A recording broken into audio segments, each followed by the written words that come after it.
तो और ज़्यादा एल्टीट्यूड हमें गेन करना है और उसके बाद और ज़्यादा ठंड बढ़ेगी। लगातार इन पहाड़ों की तरफ आगे बढ़ते रहना किसी सपने से कम नहीं है। एक एक सीढ़ी पार करके हम लोग धीरे धीरे उनके पास जा रहे हैं और मैंने अपनी लाइफ में पहली बार इतना बड़ा ग्लेशियर देखा। अभी सुबह सुबह का टाइम है तो इसलिए ग्लेशियर अभी ज़्यादा नहीं पिघलते हैं। जैसे ही अभी हम लोग यहाँ से आगे निकलने वाले थे अचानक से नाक से खून आने लग गया और ये ग्लेशियर देखो भाई लगातार पिघल रहे हैं यहाँ पे।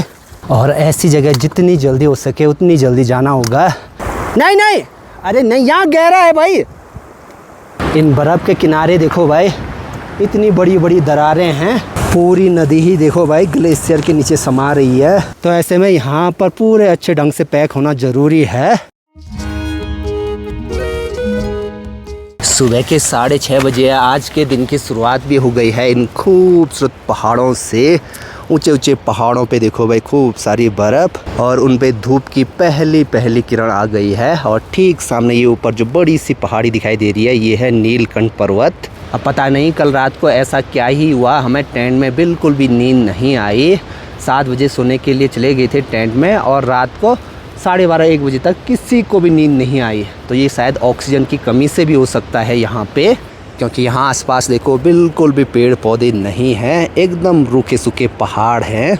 हेलो एवरीवन, गुड मॉर्निंग, नमस्ते, स्वागत है आपका हमारे एक और नए ब्लॉग में उत्तराखंड के इन खूबसूरत पहाड़ों की प्यारी सी जगह स्नाउट कैंप से। कुछ लोग इसको मोरेन फर्स्ट भी बोलते हैं। मतलब चारों तरफ कुछ ऐसी पथरीली सी जगह है जहाँ नज़र पड़ती है ये बड़े बड़े से पत्थर दिखते हैं यहाँ आसपास। कल हमने अपने टेंट यहाँ पे लगाए थे, एक यहाँ पे लगाया हुआ, एक वहाँ पे और एक ये यहाँ पे। और आज के दिन जैसे जैसे हम लोग आगे बढ़ेंगे तो और ज़्यादा एल्टीट्यूड हमें गेन करना है और उसके बाद और ज़्यादा ठंड बढ़ेगी। यहाँ से नीलकंठ पर्वत भी एकदम सामने दिखाई दे रहा है और इसके नीचे देखो भाई बड़े बड़े ग्लेशियर। यहाँ पे इस वाली जगह पे हमारा खाना बन रहा है तो सुबह सुबह यहाँ पे खाना बनाने की तैयारी शुरू हो गई। सुबह सुबह ऐसे खूबसूरत पहाड़ों के नज़ारे देखने को मिल जाए, इससे बढ़िया बात क्या हो सकती है। अब धीरे धीरे जैसे धूप आएगी वैसे वैसे इन पहाड़ों पे भी बादल आ जाएंगे। सुबह के अभी 8 बजने वाले हैं। टेंट वगैरह हमने अभी पैक कर दिए और यहाँ पे अभी अपना नाश्ता भी तैयार है। Thanks bro. नाश्ते में है छोले और गर्मा गर्म दलिया। ऊपर नीलकंठ पर्वत के चारों तरफ देखो भाई बादल आने लग गए और यही नीलकंठ पर्वत श्री बद्रीनाथ धाम से भी दिखाई दे रहा था एकदम सामने की तरफ। मतलब इस पर्वत के पीछे श्री बद्रीनाथ धाम है दूसरी साइड।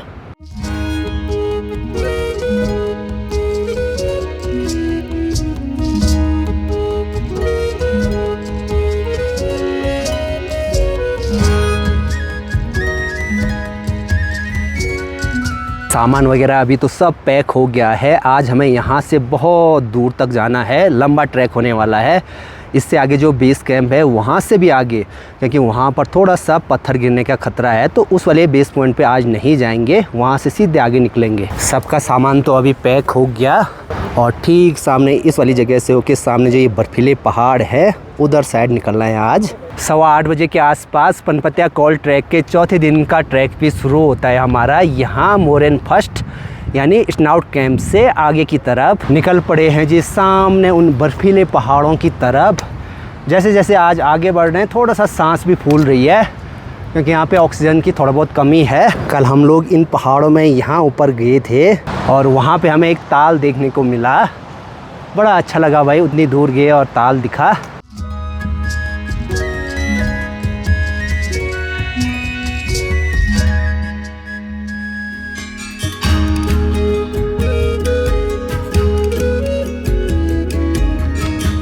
अभी सुबह सुबह का टाइम है तो इसलिए ग्लेशियर अभी ज़्यादा नहीं पिघलते हैं तो इन जगहों कम पानी है। दिन या शाम होते होते बहुत ज़्यादा पानी आ जाता है। अब आज भी हमें लगातार इन पथरीले रास्तों को पार करके आगे बढ़ना है। जगह जगह हमें इस पूरे ट्रैक पे कुछ ऐसे पत्थर देखने को मिलेंगे और इन्हीं पत्थरों को देखकर हमें रास्ते की पहचान करनी है, क्योंकि इन पत्थरों के बीच कहीं पर भी प्रॉपर रास्ता नहीं है। यहाँ से ठीक सामने भी एक बर्फीली पहाड़ी दिखाई दे रही है जो कि अभी बहुत सुंदर दिखाई दे रही है। इस वैली में ये पहाड़ दिखने में जितने सुंदर लगते हैं उतने ही मुश्किल यहाँ पहुँचने के रास्ते। और आज तो मुझे लग रहा है हमें ज़्यादातर ऐसे ही पथरीले रास्ते पार करने हैं। सच बोलूँ तो यहाँ इस वाली जगह चलने में भी डर लग रहा है। यहाँ आसपास जो ये बड़े बड़े से पत्थर पड़ रखे हैं, इन वाली जगहों से गिर रखे हैं ये। और कुछ कुछ पत्थर देखो एकदम किनारे पे रुके हुए हैं। ऐसे इन वीरान रूखे सूखे पहाड़ों में आके पता लग रहा है कि इनके सामने हमारा कोई भी वजूद नहीं है। मतलब जहाँ नज़र पड़ रही है ये पहाड़ ऐसे लग रहे हैं जैसे आसमान को चूम रहे होंगे, इतने ऊंचे। सामने की तरफ ये पूरा ग्लेशियर है यहाँ से और ऊपर वहाँ तक। बहुत सारे लोग सोचते होंगे नदियाँ कैसी बनती है, तो नदियों का उद्गम इन्हीं ग्लेशियरों से होता है। और मैंने अपनी लाइफ में पहली बार इतना बड़ा ग्लेशियर देखा। इसमें ऊपर से ये मिट्टी पत्थर वगैरह है, लेकिन नीचे ये पूरी बर्फ़। खीर गंगा नदी का उद्गम स्थल भी इसी ग्लेशियर से हो रहा है। नीचे से तो लग रहा था हमें इस वाली पहाड़ की तरफ चढ़ना है, लेकिन हमें इस वैली में आगे की तरफ जाना है। अक्सर हम लोग सोचते हैं ऐसे हिमालयी क्षेत्रों में टूट फूट नहीं होती होगी, लेकिन ये हिमालयी क्षेत्र और भी ज़्यादा संवेदनशील हैं। यहाँ लगातार हलचल होती रहती है और जहाँ भी मेरी नज़र पड़ रही है इस पूरी वैली में चारों तरफ बस ये टूट फूट हो रखी है। और जहाँ हमें आगे बढ़ना है ये भी पूरी टूट फूट वाली जगह है। और अभी हम लोग जिस जगह पे खड़े हैं ये ग्लेशियर है, मतलब ऊपर से ये पत्थर हैं, नीचे पूरी बर्फ़ है। ऊपर की साइड देखो ये पूरे ग्लेशियर और ऊपर से खूब सारे पत्थर आ रखे हैं उसमें। लगातार इन पहाड़ों की तरफ आगे बढ़ते रहना किसी सपने से कम नहीं है। एक एक सीढ़ी पार करके हम लोग धीरे धीरे उनके पास जा रहे हैं।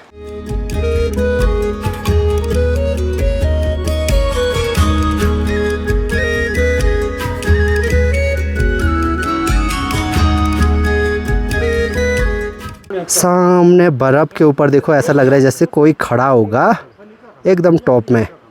उधर बर्फ़ की वजह से यहाँ ज़्यादातर ये मिट्टी इतनी नरम हो रखी है, जैसे ये पैर रख रहे हैं देखो पूरे पैर नीचे धंस रहे हैं इसमें, क्योंकि इसके ऊपर की बर्फ़ तो पिघल गई है लेकिन नीचे अभी भी ग्लेशियर है।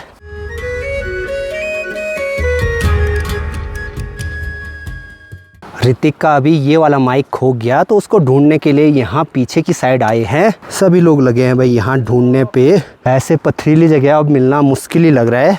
अब माइक तो ऐसी जगह मिल नहीं सकता है, नुकसान हो गया भाई। जिस जगह अभी हम लोग चल रहे हैं यहाँ नीचे पानी बहने की आवाज़ आ रही है, मतलब नदी हो सकती है। और ऐसे में बर्फ़ पिघलेगी तो इन बड़ी बड़ी चट्टानों का नीचे खिसकने का डर भी है। यहाँ से एक और बर्फ़ वाला पहाड़ दिखाई देने लग गया। लगातार ग्लेशियर पिघल रहे हैं, उनके साथ ये बड़े बड़े पत्थर भी नीचे लुढ़क रहे हैं। दिन के 10:30 बजे के आसपास आज के दिन का दूसरा रेस्ट लिया है। ग्लेशियर के बीच देखो भाई बड़ी बड़ी दरारें दिखाई देने लग गई। और ऐसी ही जगह ये पूरी मिट्टी पत्थर वगैरह नीचे जा रही है उन दरारों में। खतरा सबसे ज़्यादा इन्हीं जगहों रहता है। सुबह से आज हम लगातार ऐसे ही पथरीले रास्तों से आगे बढ़ रहे हैं। सामने इन बर्फीली पहाड़ियों को पीछे छोड़कर हम लोग आगे बढ़ने लग गए। और इन्हीं पहाड़ों के पीछे कहीं है जिम्मी कॉल। जैसे बर्फीले पहाड़ दिख रहे हैं वैसे ही और एनर्जी बढ़ती जा रही है, वैसे ही आगे बढ़ने का मोटिवेट हो रहा है। यहाँ से ठीक सामने आज की अपनी कैंप साइट भी आने वाली है। एक गाइड तो हमारे लगातार आगे चल रहे हैं और दूसरे गाइड साथ में चल रहे हैं। यहाँ पे थोड़ा सा पानी है। अब धीरे धीरे इन पथरीले रास्तों के बीच पानी ढूंढना मिलना मुश्किल हो गया। भले ही चट्टानों से थोड़ा सा पानी रिस रहा है, लेकिन प्यास बुझाने के लिए बहुत है। सिर्फ एक दिक्कत है, पानी इससे भरना कैसे। और इसी चट्टान के पानी की वजह से यहाँ आसपास देखो खूब सारी हरियाली हो रखी है। यहाँ ऊपर टॉप में देखो भाई पत्थरों का एक बड़ा सा ढेर लगाया हुआ है। ये वाला पत्थरों का ढेर बहुत दूर से भी दिखाई देगा। सामने देखो भाई यहाँ से पनपतिया ग्लेशियर भी दिखाई देने लग गया है इस वैली में दूर।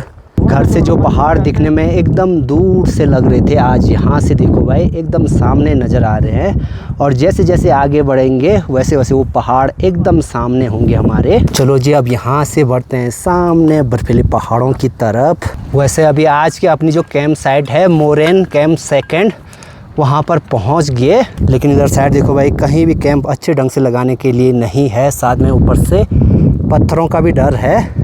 देखते हैं सभी लोगों पे अगर आगे चलने की हिम्मत होगी। जो नेक्स्ट कैंप साइट है वहाँ तक, तो आज वहाँ तक जाएंगे।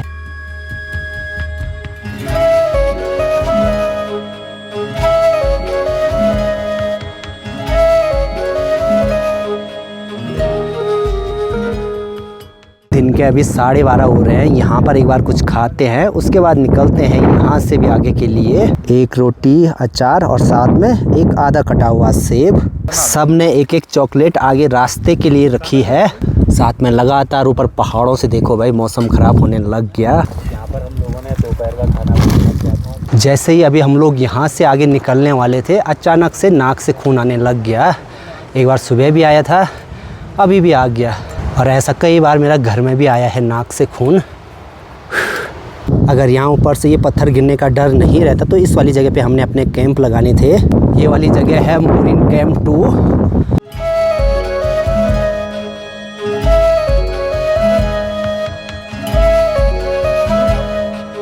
यहाँ आसपास देखो बड़े बड़े से ग्लेशियर एकदम कठोर से हो रखे हैं, जिनके ऊपर ये बड़ी बड़ी सी चट्टानें पड़ी हुई हैं, और यहीं इन्हीं रास्तों से हमें आगे बढ़ना है।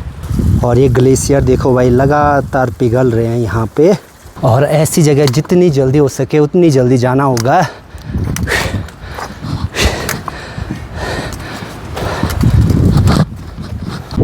ऐसे हाई एल्टीट्यूड पे चलने में थोड़ा सांस भी फूलती है, क्योंकि ऑक्सीजन कम रहती है यहाँ पे, और ऐसे में कभी कभी सर दर्द भी होता है। तो सुजान भाई जी का सर दर्द होने लग गया है हल्का हल्का। आज के दिन की अच्छी बात यह है कि जो हमारे पोर्टर भाई लोग हैं ये भी कंटिन्यू हमारे साथ चल रहे हैं। सांस फूल रही है? ठीक, ओके है ना? ठीक है फिर आओ। है अभी हम लोग ग्लेशियर के एकदम टॉप में हैं। यहाँ भी देखो और इधर भी देखो भाई।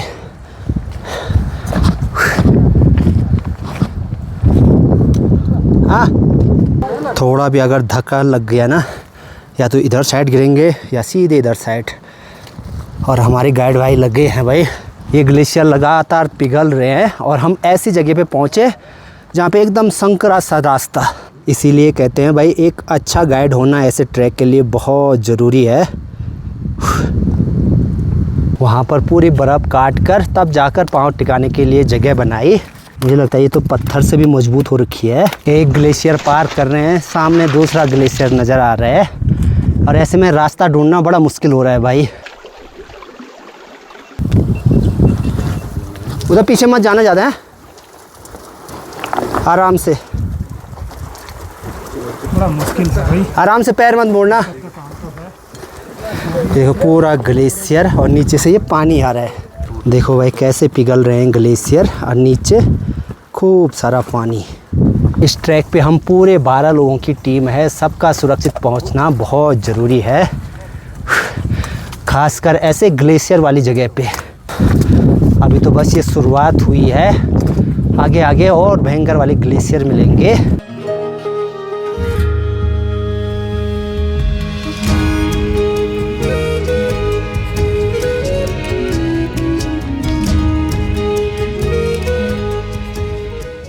जैसे जैसे हम लोग आगे बढ़ रहे हैं रास्ते और मुश्किल होते जा रहे हैं। सुजान भाई का बैग अभी कैलाश लेके जा रहा है। सुजान भाई के सर में ज़्यादा दर्द होने लग गया, बहुत ज़्यादा सांस लेने में भी दिक्कत हो रही है। बीच बीच में जैसे बॉडी पुश कर रहा है ना, तो यहाँ से यहाँ हो रहा, मतलब ऐसा हो रहा कि बस मैं बैग को फेंक ही दूँ। चलो अब रेस्ट करेंगे। चलो जैसे ही ये ख़तरनाक वाला रास्ता पार करेंगे उसके बाद रेस्ट करेंगे एक जगह पे थोड़ी देर तक। ठीक सामने वाला जो पहाड़ है लगातार ग्लेशियर टूटते जा रहे हैं। वहाँ पे एक सेकंड के लिए भी ऐसे नहीं हो रहा है कि वहाँ से पत्थर नहीं आ रहे होंगे नीचे।